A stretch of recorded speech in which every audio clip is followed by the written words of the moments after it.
Hello guys, in today's video I'm going to show you how to add a button to an image. So basically when a person goes onto your image, they can click it and they will be redirected somewhere.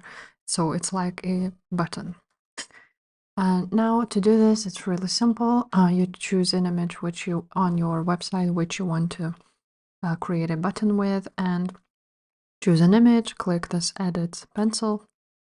And now, as you can see, you can actually attach a link. So you just click on it, its URL or something else.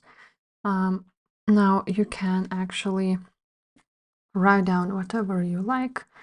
For example, let's write down Google now. And as you can see, there's open link in new tab. So we want to turn this off if you don't want a person to leave to a different window, or you can leave it on and it will open up a new tab for them. And that's basically it, guys. That's how you add this link. Now, once you've done that, as you can see, we're gonna save it now.